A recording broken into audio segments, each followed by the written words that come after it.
Hey, everybody. Welcome back. It's the Square the Circle Music Channel. And it's me, your pal, your host, Major. That's right. It's been a few days. It's been a while.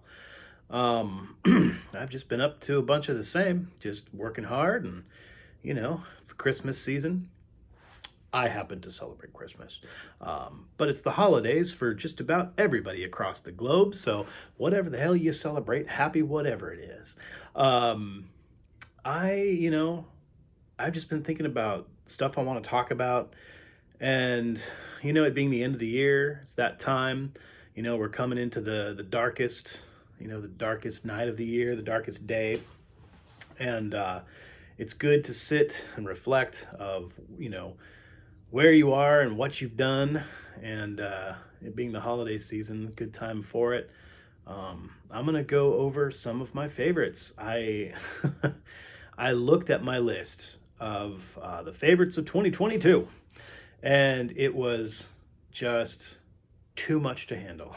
It was a mountainous list, and I had to narrow it down, and I did not want to.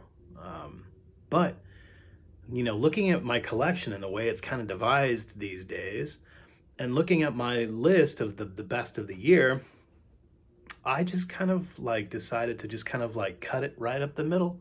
And I decided to do two different episodes this season. End of the year, best of 2020, and sticking with the theme of my collection and kind of how I do things. A huge predominance of what I collect and what I love to listen to is instrumental music, all types. But music without I wouldn't say a guiding presence or kind of a lead role, but definitely this is all music that does not have a vocal presence. No vocalist, no lead singer. Like I said, nothing beyond just, acoustic and electronic instrumental wizardry, and no vocals. Being a musician, being a pseudo musician most of my life, I involved myself with lots of the strong personality type of folks. I don't know, I could say in a lot of ways I have one of those kind of personalities, I guess you could say, but there's just a type, and that type, the front man, front woman, lead singer, lead role kind of thing, it often murkies the waters when it comes to really great, effectual music. And a lot of times it really sours some shit for me, and it ruins good rock and roll 9 out of 10 times. 9 out of 10 times the fucking singer ruins the goddamn band. I'm pretty sure maybe I haven't done an episode about that. I've done similar episodes, top 10 list style, shit that sours the music for you. And there's just so much of that. And so, so much more these days since I've grown up a little bit. I'm finding myself gravitating towards sheerly instrumental music, because there's just so much incredible instrumental music out there.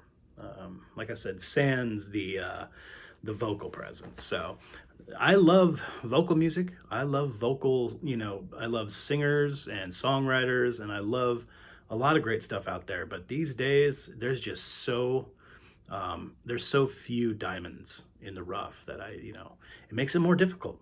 And so here I am, like I said, sitting on the fence again. Old Majorino fence sitter, that's me. Just sitting on the fence and twiddling my thumbs all the time. I had to split the list in two. So I'm going to do a top 10 tonight for you guys, and I'll do my other top 10, next week probably, or when I'm on vacation. But this one was just a fun crank out for you guys. Took the list, parted it, and here's my top 10 albums of the year. Strictly instrumental groups. And yeah, again, these are all albums released this year, 2022.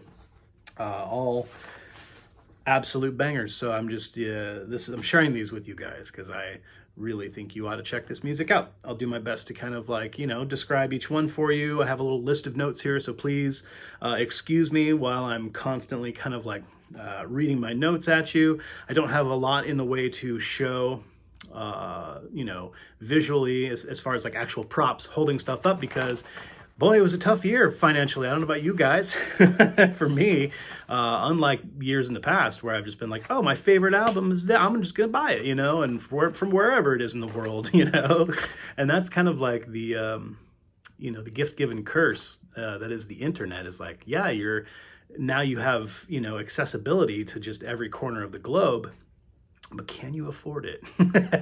And all this music that I adore from all over the world, I'd sure love to have them, but this year, I couldn't do it. I just couldn't do it. 40, 50, 60 bucks a pop. I couldn't buy all my favorite music of the year this year, seeing as how big my list was too. It's just impossible. And a lot of these artists, unfortunately, that you kind of like just come across, these really fantastic independent artists, are just slinging their own shit on Bandcamp.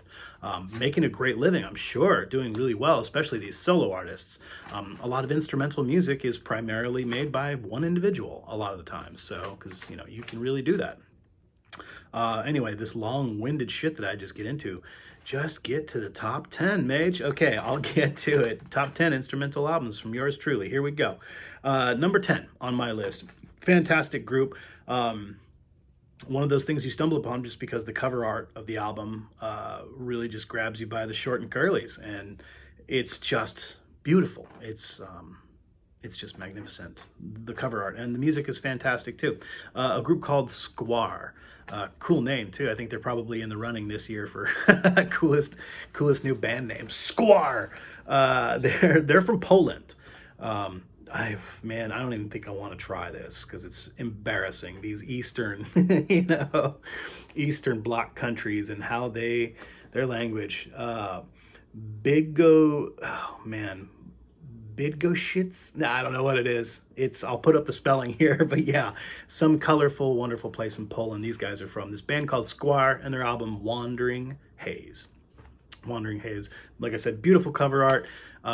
Really like kind of struck a chord with me. It reminds me a lot. I talk about this all the time. Reminds me of shit I grew up on, here in the Pacific Northwest of the United States.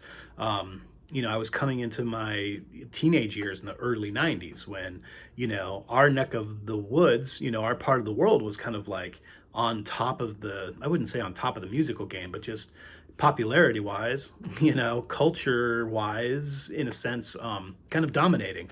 And so it was really fun to kind of just like be a part of that. And here in my hometown of Eugene, Oregon, we just had our own kind of interesting sound that was kind of an amalgam of just, some of the more kind of like metal and kind of darker inspirations of what was going on up north in Seattle, mixed with that kind of more independent alternative, more kind of a feminine energy stuff that was, California laid back, and also like the kind of hippie, it was just really inventive, fun stuff in the early 90s. So you get a lot of these like psychedelic, kind of droney, intense, the type of music that just really kind of puts you in a headspace, and that's what this type of music is by this band, SKWAR. Really intense, low, in tune, kind of, I want to call it doom, but it's not super heavy. And so their guitar sound isn't really kind of like crushing, and it's not abrasive, and it doesn't like kind of do what doom metal does, and it kind of like puts you in this really like intense, condensed space. It's a really more kind of an open, ethereal sound, and more of kind of just an edgy, just kind of psych rock sound. It's beautiful. And the music pairs well with the art, the artistic display that they include with their music. I love how bands do that. So yeah, everybody check them out. I wrote a special note here because they did remind me a lot. I've seen this band twice. Once here in my hometown. The band called Dead Meadow. If you guys if you've listened to Dead Meadow, they're very reminiscent of the band Dead Meadow. So everybody check them out. Polish band SKWAR. Album Wandering Haze. Number 9 on my list. This one, a real fun, just kind of like another, stumbling across random weird things on the internet, you know, and I plug in a lot of this type of stuff, and the algorithm goes wild with it, because it can be splintered into so many different subgenres and weird little groups. But you know, what people are calling dungeon synth these days, which is kind of a real kind of umbrella term in a lot of ways, and it's the same thing that kind of goes the way of post rock. You know what I mean? Like dungeon synth. Like what does that really mean? And then you get all these different kind of, like I said, the algorithm goes wild, starts throwing all this music at you, and none of it really sounds at all the same. You know, and you're like, is this really a subgenre? Or I don't think so. I don't know. Anyway, these guys get lumped into that category. Really excellent. Kind of, you know, kind of droney, kind of darker. I want to say kind of more formative than I'm used to. But I like the simplistic nature of it. And I like the fact that you can kind of tell that it's like an independent artist that is like really just cutting their teeth, you know, in a genre. But yeah, this is a group or an individual that goes by the name Blade of KINO. Blade of KINO. And the album's called Balance. So everybody check out the album Balance if you like kind of that dark wave, dungeon synth, you know. What I'd say it's more kind of like, I don't want to say like, yeah, it's just dark wave, dungeon synth stuff. It's really kind of like open and ethereal, and you just get like, you get really heavy vibes of just kind of like, you know, Stanley Kubrick, Eyes Wide Shut, Illuminati, you know, titty all over the room, and just like that kind of thing, you know what I mean? It's really cool. Lots of just like kind of Gregorian chant style. There's not chanting on it, but it has that kind of like, you know, otherworldly cathedral feel to it. Yeah, kind of dark, kind of cool. Anyway, check it out, guys. Blade of KINO. Album's called Balance. Oh, and they're from, the individual that makes the music is from Ontario, Canada. So, right on, eh? Canada's putting out some really cool fucking dungeon synth these days. In the same realm, my number 8 pick this year, in the realm of kind of like that, not dungeon synth, but that kind of dark wave, chill wave, kind of cool ambient electro mood. It's mood music, but it has like a purpose. It's not just like ambient. You know what I mean? It has groove to it. This kills me every time. The meaning of it, I don't know. The artist and the name that the artist goes by is Desert Sand Feels Warm at Night. That's the name of the individual or the group. Album's called New World Disciples. New World Disciples. That's my number 8 pick. Everybody check it out. Again, this is like another, you know, artist that's like kind of like a Bandcamp artist. You know, you can only really get their music if you seek them out, you know, pay for the download code and get your MP3 file, and it's just a few dollars. And it's worth it. It's fucking really fantastic. Again, this is, like I said, more of the kind of like dark, chill wave kind of stuff. I wrote down a few notes here because it really reminds me of that, you know, standard ass American chill wave music, like Washed Out, the group from here, from Portland, Oregon. Reminds me a lot of Washed Out, reminds me a lot of Tame Impala, you know, Australian, you know, one-man band extraordinaire, but, you know, notorious for the same kind of thing. Just like I said, just really great, chill mood music, great lyrics, and, you know, it's just kind of like, it's mood music, but with a purpose. You know, it kind of goes somewhere. It's not just kind of like ambient, feel better music. It's really fantastic. So everybody check it out. Wanted to bring that to your attention. Trying to plow right through this, guys, because I know you just get so exhausted by all of my meanderings. My wild imagination just kind of goes weird places, and it doesn't always meet in the middle with my mouth. So I get to tripping over my my own brain sometimes. Number 7 on my list. This is a fantastic one. Actually, I've been preaching the wonders of this album since early on in the year when I discovered it. I actually have it right here. One of the very few that I was able to snag on LP. This is a group called Little North. They are from Copenhagen, Denmark. So yeah, here we are again with that Danish jazz sound. But this album, Familiar Places, like I said, I've been enjoying it all year long.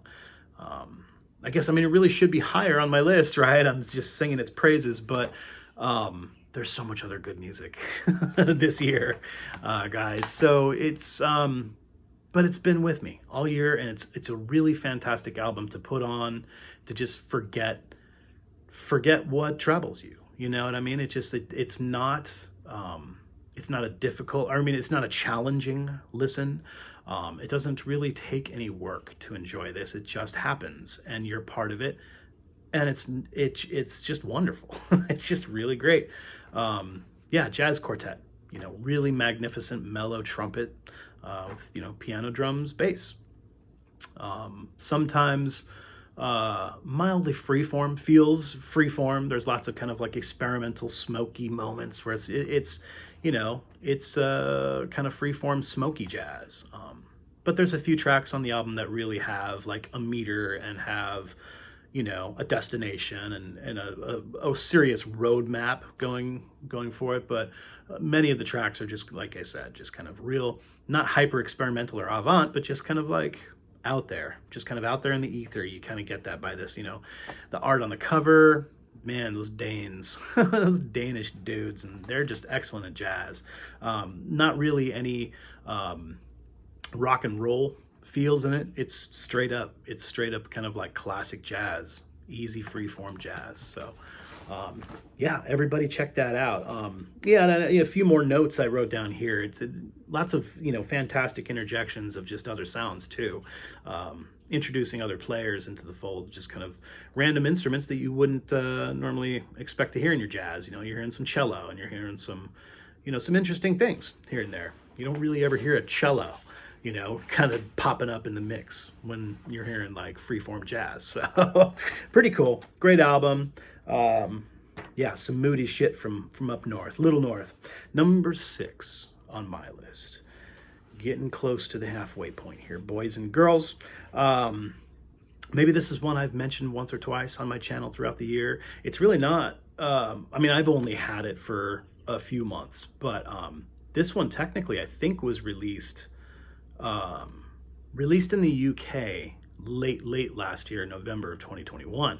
I don't think the United States got a pressing of it until earlier this year. I never saw it in my record store until about halfway through the year. So whatever, and he's, it's an English artist, so it would make sense. But yeah, John Hopkins released his album, Music for Psychedelic Therapy.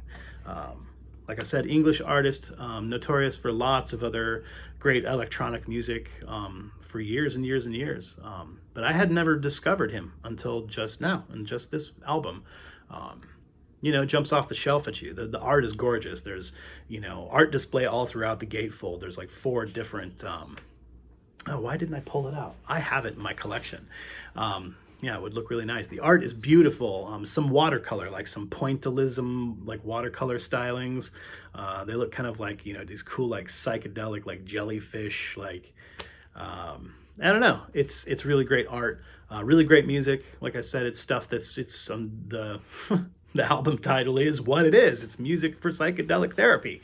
If anybody's ever, experimented with psychedelic substances, I mean, it's like, that's what it is. It's just kind of like tapping into a specific like frequency level, off and on in different parts, because there's actual like musicality to it.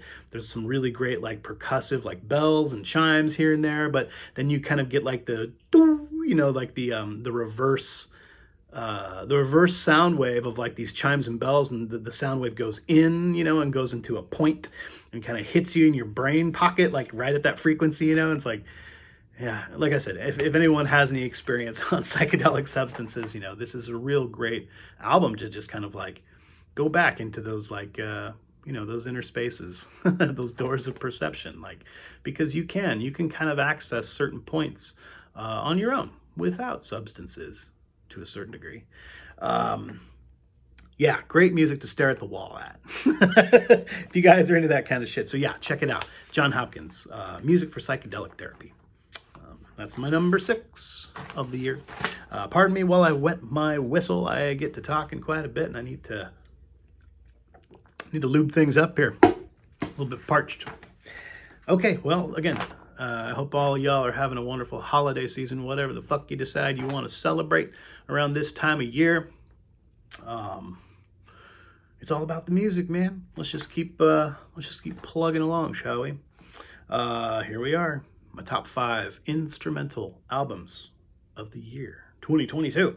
Number 5 on my list, guys. This band is so fucking fantastic. You've got to check them out. Any of you cats that, you know, a lot of people might have stumbled across my channel over the last, I've been doing this for almost 2 years now. Over the last couple of years, you know, because I talk about prog rock quite a bit. And that's like, you know, a lot of people that are on YouTube, that like grabs their attention immediately. People like to talk about prog. So any of you cats out there that are big heads that like to, you know, listen to great prog music, this is a group for you. If y'all haven't checked these guys out, they're magnificent. They're called Red Frame. Check out Red Frame. And I think they only have this one album. They've released a few singles like on Bandcamp and stuff like that, but I think this is like their first real kind of like full-length foray, you could say, when in all reality, it's really only still the length of an EP. It's about a 30-minute album, but it's an entire kind of like conceptual prog rock. It's like hard rock with more kind of like psychedelic, experimental aspects to it. But dude, Red Frame, check them out. Album's called, I had to write it down, WAKAHPAKOKO. That's the best I can do, guys. WAKAHPAKOKO. Yeah, so they're from Greece, dude, so it makes sense.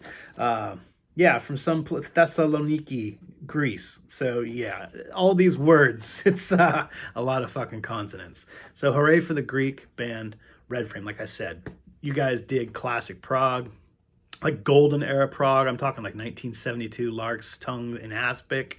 You know, you're gonna love this shit. Super cool. Lots of elements of like I said, that album, all the trifecta, those 3 albums, 72, 73, 74, by King Crimson. If anybody ever, you know, like Frank Zappa and the Mothers, and like if anybody's remembers that band Wally, I think they were kind of a one and done. Maybe they had a couple albums, but this really fantastic kind of like, you know, prog-ish band from the mid-70s called Wally. They put out a really fantastic album, just has tons of fiddle on it.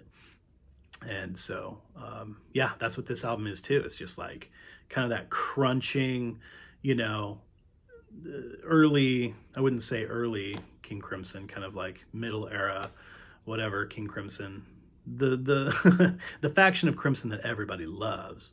John Wetton, you know, there's that crunching bass sound. You know, they have that. They didn't rip it off, John Wetton's sound, but it's got that kind of like really edgy, crunchy bass sound.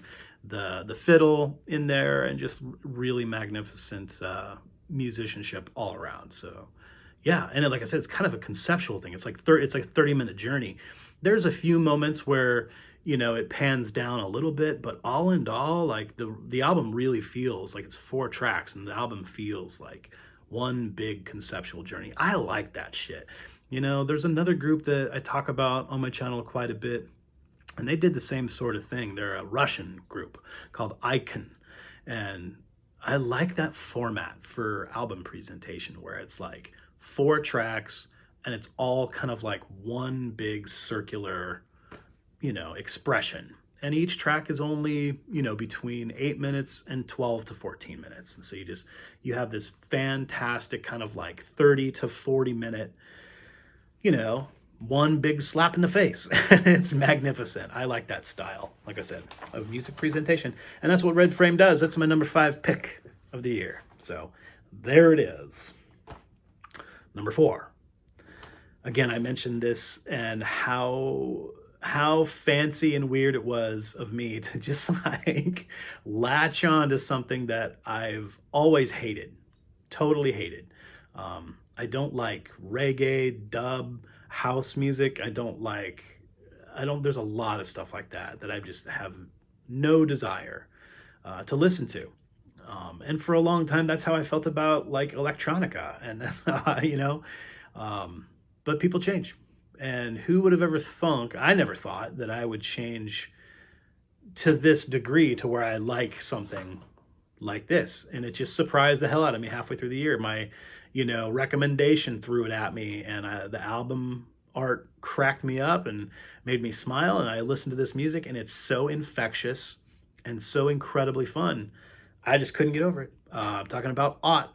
I don't know if anybody knows of this guy. I had never heard of him, but he's huge. He has been for decades upon decades. English producer and, songwriter, music creator, has worked with, greats in incredible names such as Brian Eno and whatever, Sinead O'Connor, I think, and just a bunch of people like producing and just like, making incredible music for decades. And I just happened upon him this year.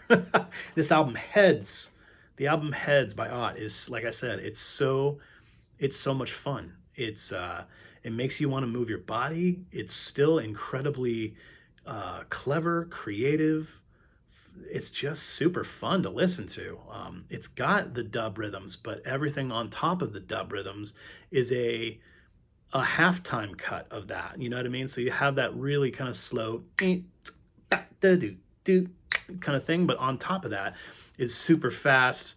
Not super fast, but just like it's perfectly, twice the time. It's halftime, cut time of that, So it's just really kind of smart, and it keeps things moving and doesn't, it makes things not bogged down. And I like that. And of course, just all the different sounds you're hearing and the stuff that he's smashing in there. And, it's just genius, cutting and splicing and all kinds of cool, like there's like fucking like just weird nature sounds and all kinds of avant, kind of weird, like talking going on all the time. And it reminds me of, I put this special note, it's like kind of like a happier, smilier version of Aphex Twin. When everyone started really getting into Aphex Twin back in like, what was it, like 96, 97. All of us did. I mean, I guess all my high school buddies and stuff, were really into Aphex Twin. I was kind of into it, but I didn't like how kind of, I don't know, not sinister, I guess that's kind of a bad word for it, but just kind of brooding and just kind of darker he was. And I just wasn't really like that back then, I guess. That's what this reminds me of. It's like I said, it's very ingenuitive and smart and clever and fun and captivating, just like Aphex Twin, but it's just a little bit smilier. It's like Aphex Twin on mushrooms rather than acid. You know what I mean? Yeah, listening to Ott's album Heads is like a really fantastic mushroom trip. So yeah, everybody check it out. It's great. My number 3 pick. These guys right here. Flore Lorientien. Part 1 and 2. 1 and 2. Volumes 1 and 2. They came out, let's see, the first volume came out back in like March or April maybe. And then volume 2 like just came out like last month, I think. They're so beautiful. It's a compositional mind, a one man kind of deal. A guy, another. Oh no, he's Canadian. Sorry, Flore Lorientien. Yeah, French Canada. He's from Quebec, but his name's Matthew Gagnon. And of course, his presence, which is bizarre to me because this is kind of like his project. You can tell his presence, musically speaking, sonically speaking, really is so beyond the minimal, beyond just like kind of like your standard minimalistic kind of type playing and recording style. He's just like, his presence is so just subtle and has no real, I don't know, it's hard to really put your finger on. It's so heavy with the chamber orchestra. And so you're just getting this sweeping, pulling in and out and up and down of all these just beautiful string sounds constantly through the whole first and second volume. Every track, there's little like kind of like interlude tracks where you're hearing just kind of like some basic piano stuff and electric piano and other kind of interesting acoustic instruments and sounds. But most of these albums, like I said, is just dominated by these orchestrations that are absolutely wonderful. They truly are. They're gorgeous. Such a rich and lush album. really kind of like cinematic at times. You feel like you're really just kind of like part of this real, you know, cheesy drama that's going on. It's not, I mean, the music isn't cheesy, but you know what I'm saying? Like, it's just kind of like, the music is very dramatic. It's very dramatic music, and it's fun. You feel like you're swept up in some sort of strange drama, some cinematic drama. And that's just how I feel about this pair of albums, Volume 1 and 2, Flore-L'Orientien. And I guess you could say, if you're looking for it, I think you could type in Matthew Gagnon. Technically is the composer of this music. So, but I think that the albums are just billed or, you know, filed under the name Flore-L'Orientien, Volume 1 and 2. So everybody check it out. It's magnificent. That's my number 3 pick. Number 2 pick for me. This was tough. And it's funny because this happens to me almost every year, where something starts out super low on the list. I almost kind of forget about it. I listen to it. I love it. And then over throughout the year, there's so much more coming at me that I feel like I have to give it a shot, you know? And then this guy slips through the cracks and somewhat kind of gets forgotten about. And I revisited it throughout the year once or twice, and always remember being just completely captivated and just taken away.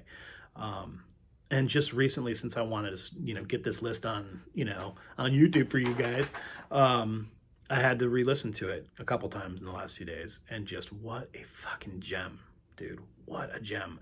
And this, I don't know if it's multiple artists or if it's someone who's just kind of like putting this all together. I need to do a little bit deeper of a dig on this one. But I know that the artist is from, I'm going to try this again. Sorry, everybody. Utrecht? I don't know. The Netherlands. I don't know how they pronounce it in the Netherlands. You folks in Holland. Group called ULK. ULK. ULK. And the album's called Restoration Magic.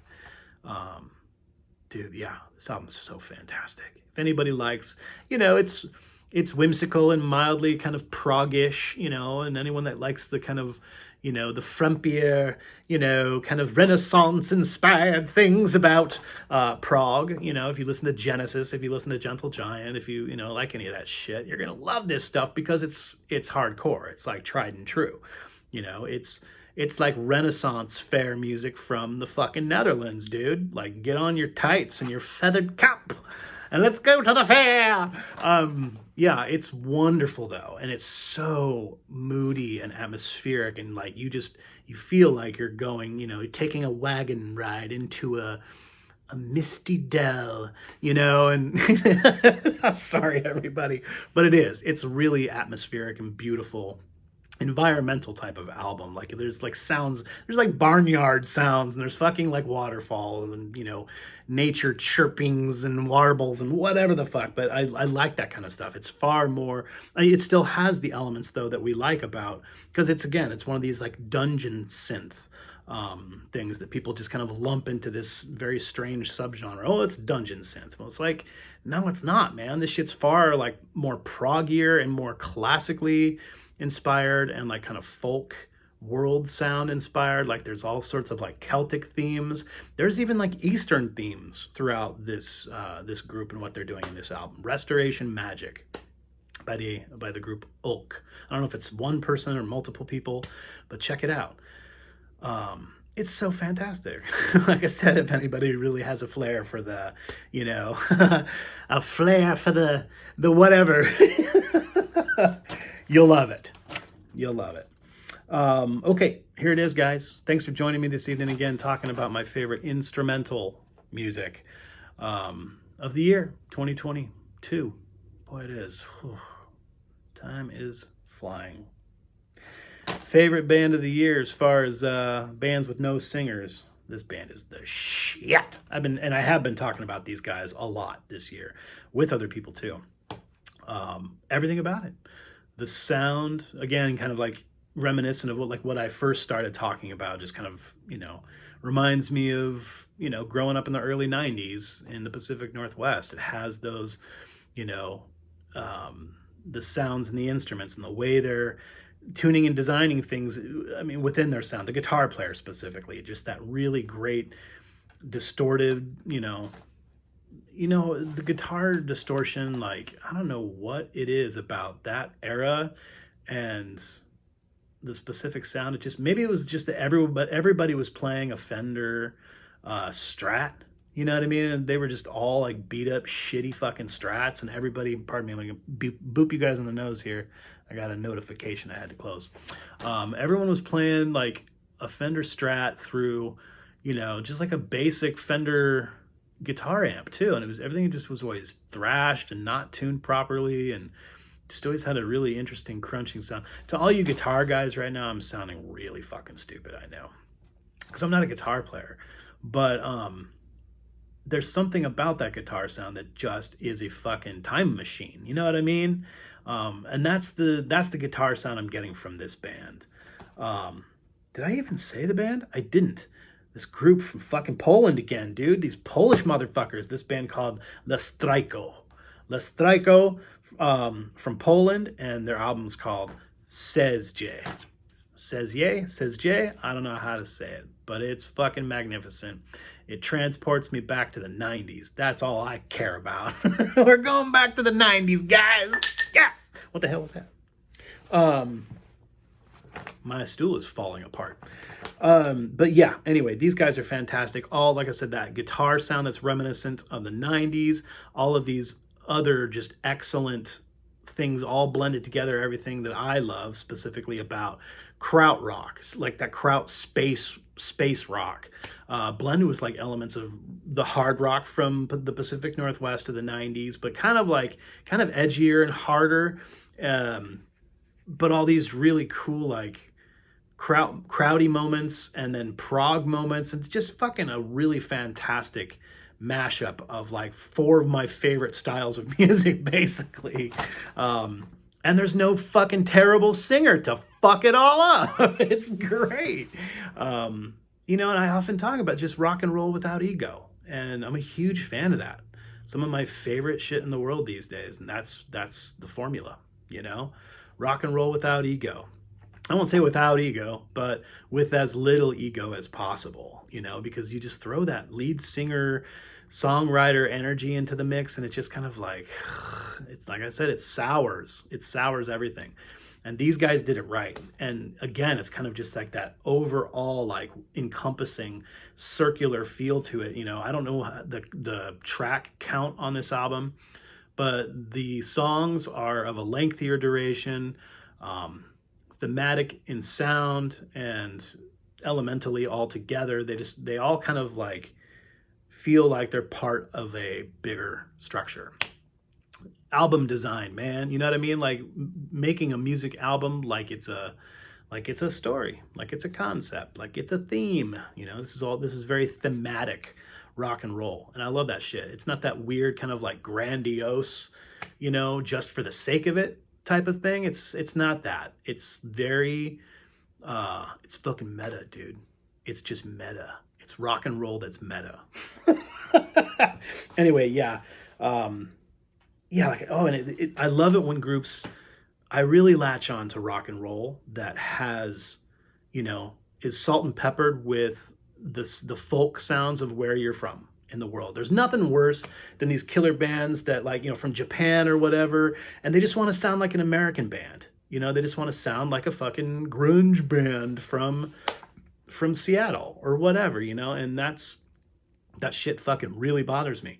And so I love it when I hear these bands like from Poland and they're playing some really like edgy, unchained, fucking cool rock and roll that is just spiced up with those Eastern Macedonian rhythms and, those types of sounds that you only get from places in the world. Like right there, what is that? Like Baltic or Black Sea? Just, isn't that what Macedonia is? Anyway, sorry about the fucking stupid geography problems in my brain. But this band, Lestrajko from Poland, dude, they fucking rule. They're so great. The album art is sick as fuck. I'm so bummed out because they're not putting this album out. Like it's, I mean, it's just available on Bandcamp, you know, and you can get the downloadable thing, but I want I want an album, man. That art is magnificent. Their whole concept design of their style, they're magnificent. Everybody flock over to the interwebs and check them out on Bandcamp, check them out on Facebooks, and all those places. All right, everybody, I did it. It's me, your pal, Major, from Springfield, Oregon. That was my top 10 of 2022 favorite instrumental albums. Any questions? Concerns?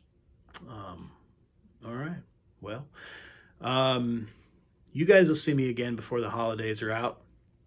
I've got a couple things I'm going to do for you. So, I hope everyone's having a great holiday season again, and be good to each other, be good to yourself. Yeah. Peace be with you.